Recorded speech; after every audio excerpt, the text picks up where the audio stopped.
Good morning, everybody. Betting for breakfast. We are back for another Saturday. I'm Mark Drumheller here with Dave Gleckner.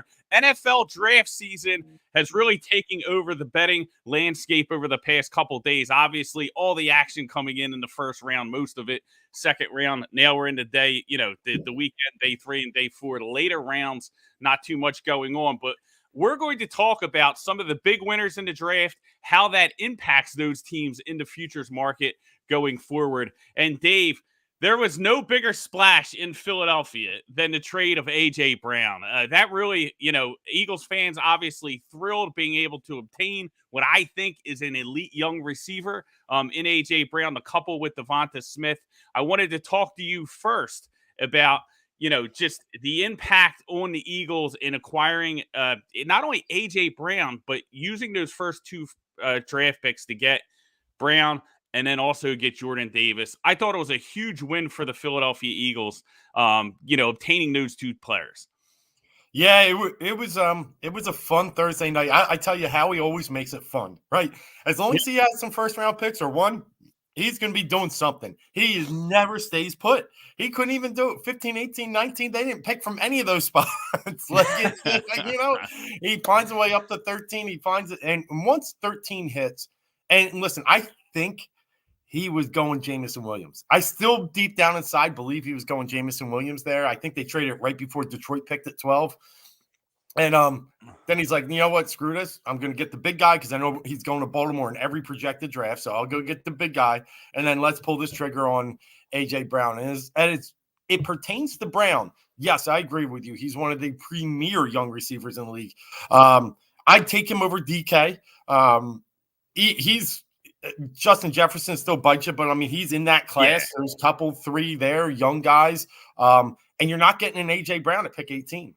And so that talent alone, the contract doesn't scare me. How he finds ways to make that work. But what it tells me is time's yours, Jalen Hurts. Yeah. There's no more complaining about the weapons. Yeah, there's no more we didn't have this outside guy, this inside guy. Look, you got the talent now. You got people, a skilled player at every single position. Make it happen. Yep. Yeah, and listen, and I've heard some ripples already about looking at Jalen Hurts' price in the MVP market due to the amount of weapons that this Eagles offense has. And Dave, let's be honest, as Eagles fans, I said this yesterday on Fox Sports The Gambler in Philadelphia, there is no quarterback in the history of the Eagles franchise that has had a stronger supporting cast than Jalen Hurts does right now. It's never happened. Yes, McNabb had T.O. for a year, but never this breadth, having a young receiver like Devonta Smith in his second year, having A.J. Brown, having Dallas Goedert, having the offensive line that they have. He's really set up, for success here. And I think that has a lot of people looking at the futures market.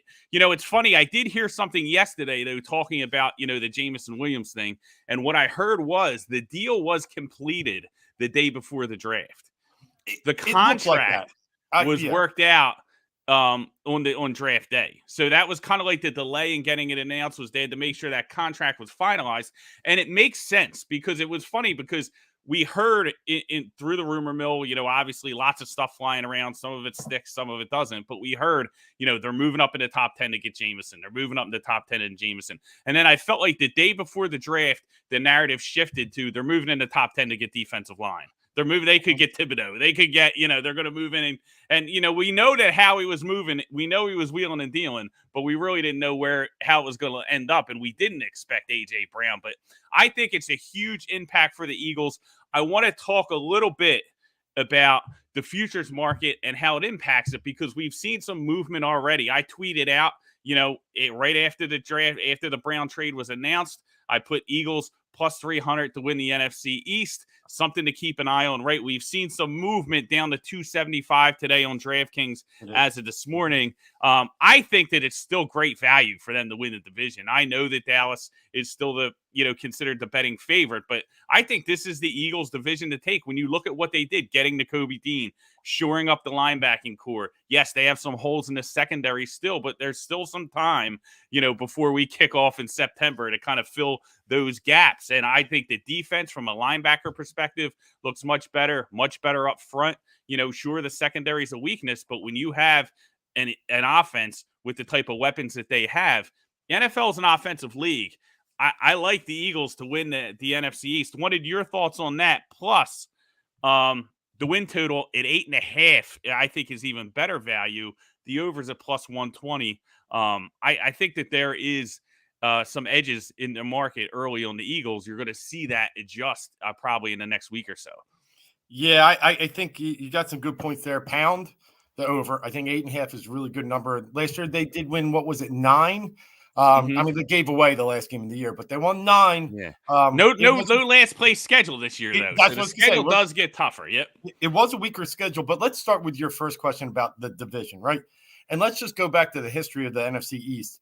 No repeat champion in the NFC East in the past, I think, 17 years now. It's just one crazy statistic. And who won last year? Dallas. And they're now juiced money at 110. You can't. So you do have to take a step back down and look at one of those teams. And if you're getting 3-1 on the second best team in the division, I think it's really, really, really good odds. I mean, talk about second best teams in other divisions that are tight. I mean, you're getting 350 on the Dolphins against the Bills. Would you take that? I wouldn't. No. Right. And the Eagles gap is so much closer, and you're getting almost the same amount of odds there. So I really do like a plus 300, 275 today, whatever you can get. I think pound that number. I like the over 8.5, but I am realistic. And I think it'll be tough. I don't think this is like Super Bowl or anything like that, but I do think they're going to be better than I thought just based upon these moves. And let's not forget Dallas, because they got first place. They picked up Tampa Bay and the Rams, I think, as their 2 opponents. Yep. The Eagles pick up 2 other second-place teams instead. That's a good swing. Schedule so important when you're evaluating these win totals in the futures market. So important. I can't stress that enough. But I do think that this was a year where I thought the Eagles would take a step back, even being an Eagles fan. Now with the acquisition of A.J. Brown, with this draft, getting the 2 guys from Georgia, Dean as the linebacker, Jordan Davis up front, who really changes the whole landscape of the defense. I like them. I like them to win the NFC East now. I think plus 275 is a buy. I think plus 300 obviously was a buy, but you're going to see that continue to shift closer and that gap tightening between Dallas and the Eagles. Another team I wanted to talk to you about before. We're going to bring Lexi on, guys, to talk about the Lions. Lions obviously making a big splash in the draft. So we're going to talk about her a little bit as well. Yep, absolutely. Hi, Lexi, guys. I wanted to get your opinion on the Detroit Lions, obviously getting Aiden Hutchinson. Local guy, played at Michigan, obviously, with the Wolverines. How excited were you on draft day? Oh, gosh. This has been the best draft in my lifetime. And that's pretty sad considering it hasn't been like an intense splash on like all these different places. But like just the competence that this like front office is showing. Sheila showing that she's not her parents that have owned the Lions before this. It's great. And Aiden goes all the way back to Divine Child and Plymouth right down the street from me. So, I mean, he's been a Michigan man literally his entire life. So, the franchise is just blessed to have him. Great draft. Jamison Williams. I loved it. Yeah. I've been high on for like 2 days. Big surprise there. I mean, like I said, yes. I thought we were going to walk away with this draft from Jamison Williams if you talked to me this point last week. And then you guys end up with him. And listen, Dave, I think you'll agree with me here. Wide receiver was definitely a position of need for this team. Had some decent young players that overachieved, but the Lions really needed a big-time playmaker, and I think they got one with Williams. Oh, they did. I mean, I think you could argue and say that Williams is the best receiver in the draft, and I wouldn't sit there and argue back, right? I understand the ACL. That doesn't anymore. That's a 6-7 month injury. It's not 1985 anymore. He thinks he's going to be ready by training camp. Yeah, I'm not worried about it. No, it used to be like he's bad for a year or 2, and then finally by year 3 he's back and healthy. No, they put these robotic things in there now, and they're good to go.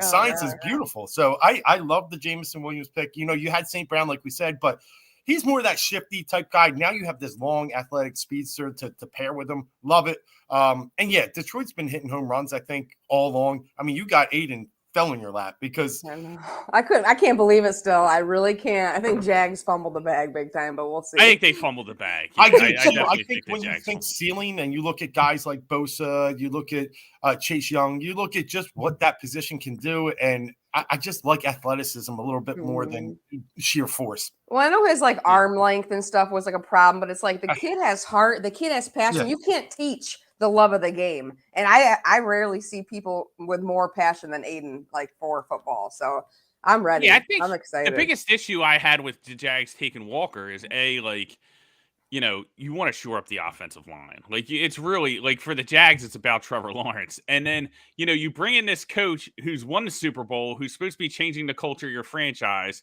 You know, you lost the old coach because you wouldn't get rid of the GM. Leftwich was like, no, you're keeping Balky. I'm not coming. Yeah. Peterson says, okay, I'll ride with Balky. I'll come in here.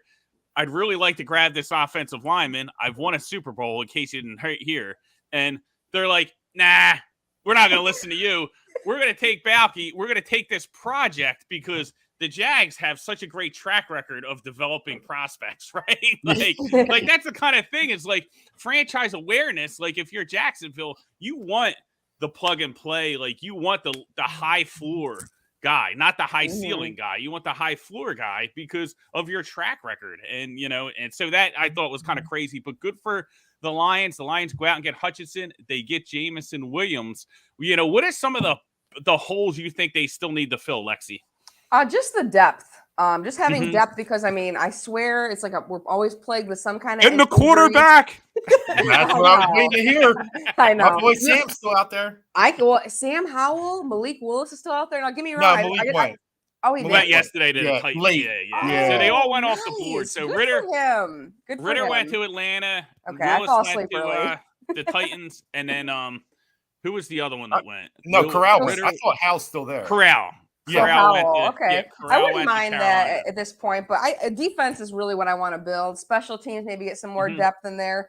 I'm just so happy now that I'm like, okay, like whatever they do from here, I'm just trusting these guys because they just have it looks like they got the top picks right, for sure. But and I will say too, the shifting of like fleecing Vikings with that trade because totally Lions won that trade. Yeah. The fact that Aaron Rodgers wanted Jameson Williams and spoke that on the Mac McAfee show, and no one knew about us wanting Jameson. It was so secret. It was so good shut. I'm so proud of like the moves. Like, and then the Vikings traded away the second pick in the second round to Green Bay so they could actually get a receiver that's good. Like the Vikings did it twice to them. Yeah. So, I would be so pissed if I was a Minnesota fan. Long game. We traded with I Dallas. tell you what, I do think. I mean, Christian Watson, I do think Green Bay got a good receiver. Like, obviously, Dave, we followed when FCS played in the spring. Me and Dave were all over it, and Christian Watson was a player for North Dakota. With no quarterback. He's a real good player. Injuries, he's got to stay healthy. He's got to build that frame up a little bit. Press coverage a little different in the NFL. But I like Watson. I like what Green Bay was able to do. But let's stay with the Lions, Lexi, before we drop you off.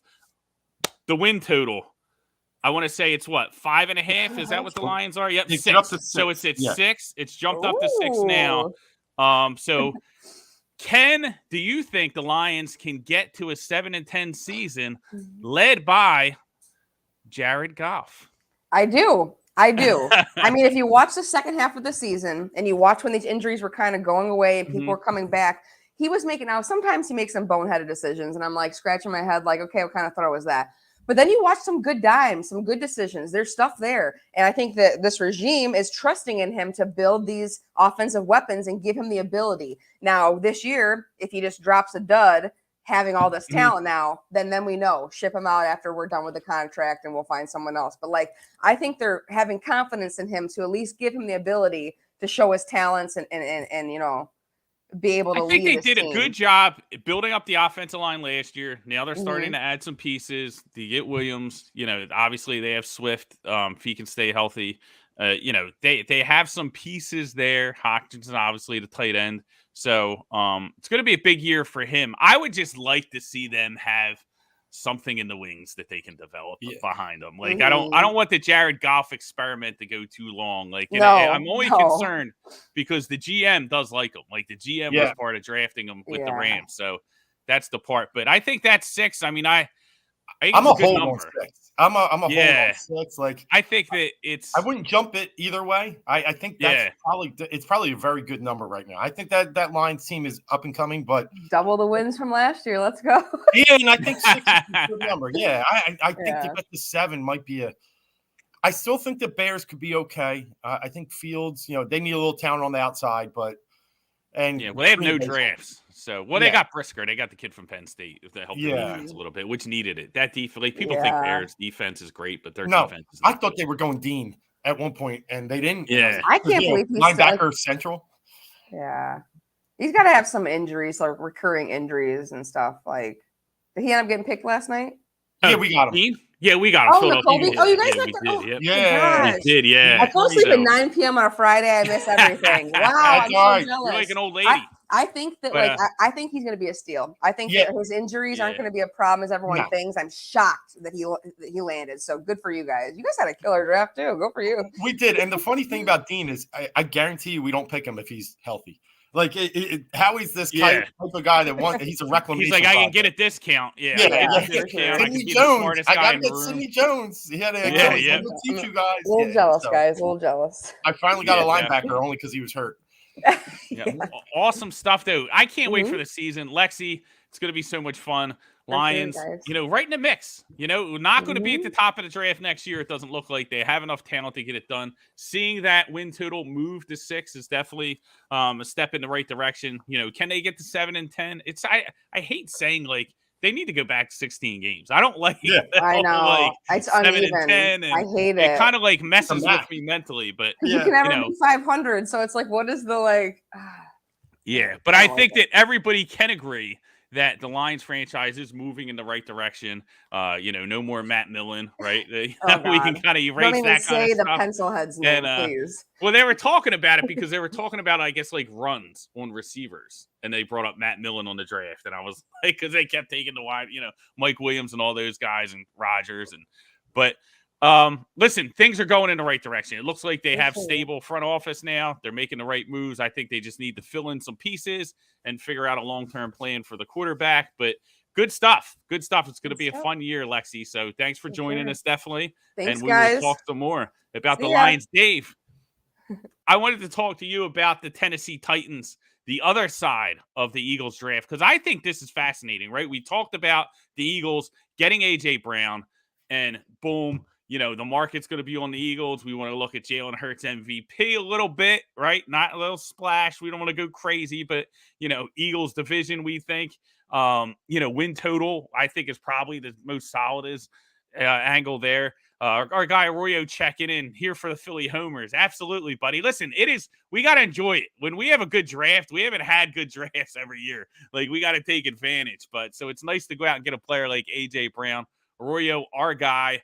But listen, the Titans, I think it's the opposite, right? I think the market's going to overreact way too much to them losing A.J. Brown. A.J. Brown is a great player. I think in the landscape, the long term for the Titans, I think it's kind of bad because, Alan Bell from Sportsline, talked about this in detail. And I think he's right on the nose, very close to Tennessee. And he talked about how they messed up because they paid Tannehill first. And then the wide receiver market got out of control. They couldn't pay Brown. They'd been much better off paying Brown first. And then if you can't afford Tannehill, it doesn't work out. You have these options in the draft or, Mayfield or, Garoppolo, things that you can kind of go in a different direction, a quarterback. But, Tannehill's success more dependent on Brown than Brown's success is dependent on Tannehill. And that was kind of the angle he talked about. I thought that was good. But despite that, I think when we look at the Titans, plus 135, Dave, to win the AFC South, win total 9.5. The under is being juiced. Like I said, the market's going to go that way. The over right now is flat, plus 100. So even money to take the over. And I think I'm not going to bet it now, but I'm going to let the market do its thing and push this thing down. Maybe I can get a 9 and 8.5 as we get closer to the season. But I think you have a guy like Mike Vrabel, coach of the year. He can make chicken salad out of chicken shit. We've seen him do it plenty of times. I think that they're a play in what's going to be still a very, very weak division. Can you check something for me? Yeah, Do the Jaguars and Texans still play in that division? they do. All right, And that's my I'm still point. over it. Yeah, Was there a I mean, I don't want to talk too much they about got the Robert Texans. Woods. It's not like they went, or dearth of talent in receiver. They went out and got it, Yeah. and now they got Treylon Burks, and they actually went and Yep. got Austin Hooper too. Like, I think they might be more talented on offense. Yeah, and listen, and Woods, like what a lot of people don't realize is it's like Woods was the whole reason. Like he's such a good blocking wide receiver. Yeah. He was like the way that McVay used him in that offense in with LA was the way that Shanahan uses his fullback. Like it's almost like that's why he was able to run Shanahan's offense at a 13 personnel because he could use out of 11 personnel because he could use Woods as a blocker instead of where Shanahan uses a fullback and uses a second back. McVay uses a wide receiver as a blocker, and he was able to do that with Woods, and that's kind of why they were so effective. So seeing him go to Tennessee, and then Treylon Burks, obviously he's not AJ Brown, but they're going to Tannehill's going to have some weapons there. I think the division is weak. I think Houston taking Stingley was a ridiculous reach. I think that they should have went offensive line there. Or Sauce. Or Sauce. Right. Yeah. Sauce. I think Sauce is the better corner there. Yeah. But all that stuff, very interesting. But I think that there's value on the Titans when I look at that. I think that the market's going to overreact to this AJ Brown thing. They're still in the AFC South. I don't buy the Colts. I don't buy Matt Ryan. I think that they're going to be the same 8-8, or 9-8, type of team, 8-9, that sort of thing. We're going to get the same stuff from Indianapolis that we get every year. And I think it's still the Titans division to lose. I agree. And I think having a pissed off Vrabel and underdog Vrabel is even more reason that they're just going to be a team I'm going to really focus on as we get closer here to, kickoff for the season. I think they're going to be just as good. They still got Derrick Henry. You know that. Tannehill, that's the other reason you're saying, they're going to be – the market's going to adjust to AJ. They're adjusting to Tannehill a little bit too because of his terrible game against the Bengals. Well, right. I still think he's okay. I don't think you're going to win a Super Bowl with him, but I still think he's good enough to win those regular season games. And then, look, they got Malik Willis. If they got a problem with Tannehill, it's right there, sitting right behind him. And I like a lot of what Tennessee did. Hey, I'm going to lose AJ. I'm going to get Treylon Burks, a very similar, big physical receiver, maybe even a little faster. So I think Tennessee is a team that's undervalued. I can't believe the Colts are favored in that division. Yeah. I mean, listen, you got Treylon Burks, you got Robert Woods, you got your possession receiver, you got Hooper, you said, and if you can you can start rolling in packages with Malik Willis and Derrick Henry, that's a little bit of a problem, right? You know what I mean? Number one seed. Yeah. Okay. Yeah. Right. Best, like I said, Vrabel, coach of the year, chicken salad out of chicken shit. They had 1 trillion injuries, didn't matter. They won games anyway. Sure, they had the bad games. The 4 fell out against the Jets. Tannehill threw a bunch of interceptions. Those games are going to happen, but I think Vrabel's going to rally the troops. Yeah. Yep. But a couple teams I wanted to touch on before we get into our best bets today, Dave, real quick. Jets made a big splash, right? They got Sauce Gardner. They went out and they got who was the other guy they got? They got Gardner. They got the 3. Garrett Wilson. And then they got Jermaine Johnson. At the end of the first round. A lot of people expecting big thing from the Jets. Win total 5.5. The under is plus 110. I believe the under is still a look. You're not winning games with Zach Wilson. I don't care who you put around them. Yeah, Wilson was like a band growing up of chicks. That's the only thing that I ever remember being good when it was Wilson. One of these guys isn't going to be good, and I'm banking on it to being Zach. They need about 5 more drafts like this one to even get me to even tempt going over. They're in a division where I just think they have 6 losses lined up already, maybe 5, whatever. But I think you're going to see the head coach bump out of Miami, and they get Tyreek Hill. I think they're going to be a better football team than they were last year. Yeah. Buffalo, obviously, different stratosphere. And I think New England's going to be better with Jones in his second year. So I don't see, I listen, and it comes down to Zach Wilson. If you believe Zach Wilson's going to make this huge leap, then you probably like the Jets. I do not. I didn't like him coming out of BYU. I saw him get eaten up by Coastal Carolina, made a ton of money. I'm going to make a ton of money betting against him this year, too. Yeah, agreed. Agreed. I got no other things to add there. Next team, Giants. The other New York team obviously had to deliver on 2 first-round picks, right? And this is kind of like I have a similar handicap here. Thibodeau, awesome pick, right? And then they go and they get the offensive lineman they need. The Giants, they come in, they bring in Brian DeBall. What are your thoughts on them? Their win totals at 7, minus 110 each way. Daniel Jones is still the quarterback. Exactly, dude. You don't need to tell me anything else. And they were bad at receiver last year. They thought they shored it up. Galladay was terrible. Now they go out and they get this little kid, Wan'Dale Robinson from Kentucky, that can be very similar to what they drafted in Kadarius Toney, guys that can play maybe 1-2 downs. I don't get what they're doing. Pickens was out there, a big every down receiver. I'm not. Yes, they hit on their first 2 picks. Got it. After that, I'm not thrilled. This is probably better than the Redskins or the Commanders because of Wentz and some other things, but not better than 7 wins. Well, Wentz and Daniel Jones is almost like the Spider-Man meme, the way they fumble. Hey, I don't think it's much of a difference there, but I don't like either team. I'm telling you, 7 I think is probably close, but I would lean under, to be honest with you. I have concerns about the ball being on the sidelines. That's where he struggled at Buffalo. They had to move him up in the booth to call plays, and that is when Josh Allen really started to kind of develop and have some success. So I just don't know. It seems to me like this is the classic. We go out and get a coordinator who's a coordinator, and we task him with fixing our quarterback, and I feel like that never works.